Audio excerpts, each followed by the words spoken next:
ओम शांति। सुनते हैं आज 11 सितंबर 71 के अव्यक्त मधुर महावाक्य। आज की अव्यक्त वाणी का टाइटल है डबल रिफाइंड स्टेज।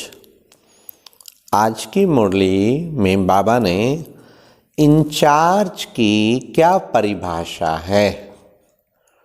फिर प्यारे बाबा ने 3 प्रकार से पास होने का क्या अर्थ है। साथ साथ बाबा ने भक्तों में संस्कार कैसे भरेंगे और संपूर्ण वफादार का मुख्य गुण क्या है। तो आइए सुनते हैं आज बाबा से, बाप दादा से 11 सितंबर 71 की मुरली डबल रिफाइंड स्टेज। आज बोलना है क्या व देखना है, क्या देखना ही बोलना नहीं है। ऐसा अनुभव है कि जो कुछ बोलना है वह मुंह से न बोल नैनों से बोले। ऐसे हो सकता है, ऐसे होता भी है। आज ये master knowledgeful, powerful, successful, serviceable की सभा है, तो क्या नैनों से नहीं जान सकेंगे। अपने मन की भावना व बुद्धि के संकल्पों को नैनों से प्रकट नहीं कर सकते क्या। यह भी तो पढ़ाई का पाठ है। तो बताओ आज बाप दादा क्या बोलना चाहते हैं। हाँ, बाबा जो बोलना चाहते हैं वो भी बता देना। कितनी ऊंची स्टेज है। अव्यक्त मुरली बाबा जब चलाते तो वो भी जज कर जाना कि आज बाबा क्या देना चाहते हैं। जानते हो ना, मास्टर नॉलेजफुल हो ना। तो यह पाठ जब पढ़ चुके तो इसी पाठ का पेपर देने के लिए तैयार हो। महावीर तो हो ही। यह महावीरों का ग्रुप है ना। औरों की, अब बड़े ध्यान से सुनना, किसे कहते हैं इंचार्ज। औरों की बैटरी को चार्ज करने वाले ही इंचार्ज हैं। औरों की बैटरी चार्ज कर देना। बाप दादा तो देख रहे हैं कि ये सभी नंबरवार पास हुए ग्रुप हैं। कई बातों को, कई अनुभवों को देखते पास करते करते पास नहीं हो गए हो। 3 प्रकार के पास हैं। तो इन तीनों प्रकार के पास शब्द में पास होना है। एक होता है कोई बात व रास्ते को पास करना। एक होता है पढ़ाई में पास होना। और नज़दीक को भी पास कहते हैं। नज़दीक अर्थात समीपरत। हाँ, बाबा ने 3 अर्थ बताए। पास्ट इज पास्ट, एक पढ़ाई को पास, तीसरा नज़दीक पास। तो बाबा ने कहा तो तीनों प्रकार के पास शब्द में पास हो। त्रिशूल का तिलक अर्थात तीनों ही प्रकार के पास शब्द में पास। यह तिलक नहीं दिखाई देता है। इस ग्रुप के मस्तक पर यह त्रिशूल का तिलक आप लोगों को दिखाई देता है। बाप दादा को आज की सभा क्या दिखाई दे रही है, यह जानती हो। अपना साक्षात्कार तो होता ही है ना। अभी अभी का अपना साक्षात्कार हो रहा है। तो दादी को बाबा कह रहे, देखो यह है साक्षात्कार मूर्त। दादी को कह रहे बाबा, और आप हो साक्षी। दादी और दीदी की जोड़ी थी ना। दीदी मनमोहिनी को कह रहे हैं आप साक्षी हो और दादी साक्षात्कार मूर्त। ये दादी माइक है और आप दीदी माइट हो। ऐसे यह माइट देती है, वह माइक बोलता है। बाप दादा को क्या साक्षात्कार हो रहा है। क्यों, अभी डबल ताज नहीं है क्या। अगर डबल क्राउन धारण नहीं करेंगे तो भविष्य में भी डबल क्राउन तो मिल ही नहीं सकता। तो आज डबल ताजधारी, तिलकधारी, तख्त नशीन राज ऋषि दरबार देख रहे हैं। भविष्य की दरबार तो इस दरबार के आगे फीकी लगती है।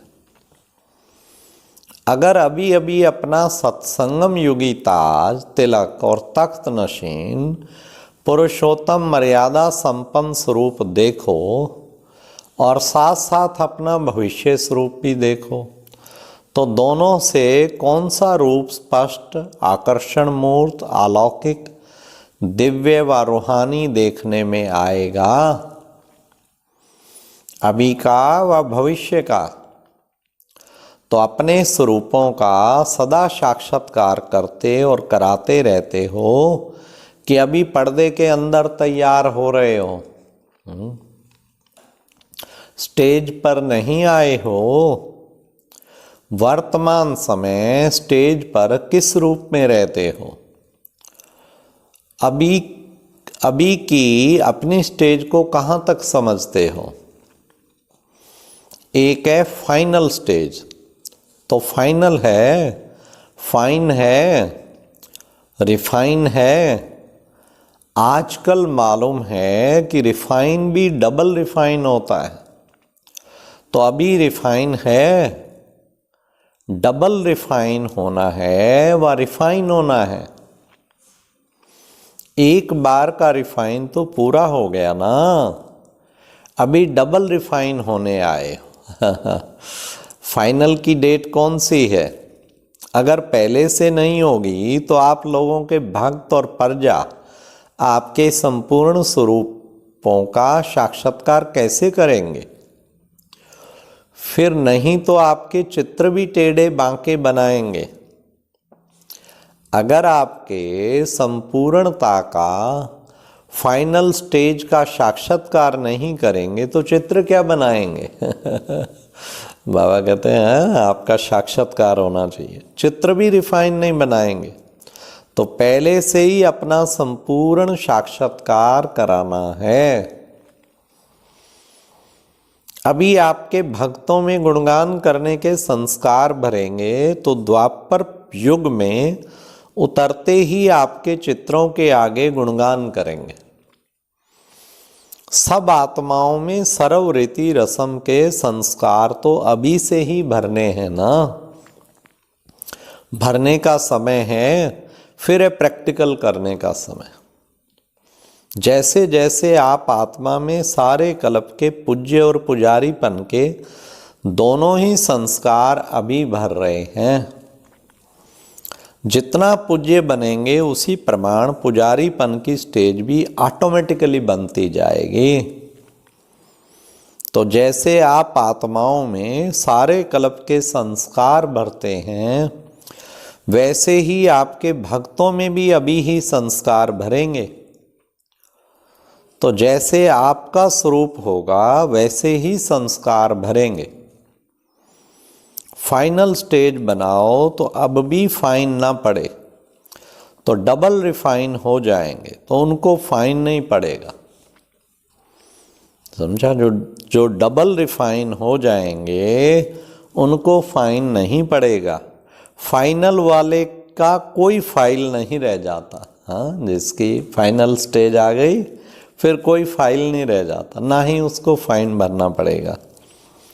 इसलिए जो भी कुछ फाइल रहा हुआ है उसको ख़त्म करो, चेक करो क्या क्या रहा हुआ है। हाँ, अगर महावीरों को भी फाइन भरना पड़े तो महावीर ही क्या फिर? इसलिए सुनाया कि आज बोलना नहीं है, इशारे से ही समझाने वाले हैं। यह तो ताज तख्त नशीन ग्रुप है ना, तो वह सुनने में कैसे समझेंगे? अगर अभी भी कहने से करेंगे तो कहने से करने वाले तो मनुष्य होते हैं। हाँ, बाबा कहते हैं आप पे करे सो देवता। आप लोग तो देवताओं से भी श्रेष्ठ हो ना। ब्राह्मण कहो व फरिश्ते कहो, फरिश्ते इशारे से समझते हैं, फर्श निवासी कहने से समझते हैं। फरिश्ते जो हैं वो इशारे से और फर्श निवासी वो कहने से। तो फर्श निवासी कहने से समझते हैं। अच्छा, बाप दादा इस ग्रुप को सारे विश्व के सामने क्या समझते हैं? जो हो वही बताना है ना। यह तो सारी सृष्टि को शरणागत करने वाली है ना कि होने वाली। बाप दादा के सामने भी शरणागत होने वाली नहीं है, बाप को सर्वेंट बनाने वाले। वाह, बाबा कहते हैं ना, मैं मोस्ट ओबीडिएंट सर्वेंट हूँ। तो शरणागत हुई व शरणागत करने वाले हुए। सारी सृष्टि में जो भी महिमा करने योग्य शब्द हैं वे सभी हो। आज बाप दादा संपूर्ण रूप देख रहे हैं। सदा फरमान वरदार उसको कहते हैं जो एक संकल्प भी बगैर फरमा के ना करे। यह ग्रुप तो इसमें पास है ना। सदैव अपने को फरमान वरदार के स्वरूप में स्थित कर फिर कोई संकल्प करो। ऐसे जो संपूर्ण फरमान वरदार हैं वही संपूर्ण वफादार भी होते हैं। यह ग्रुप तो संपूर्णता के समीप है ना। संपूर्ण वफादारी किसको कहते हैं? वफादार का मुख्य गुण क्या होता है?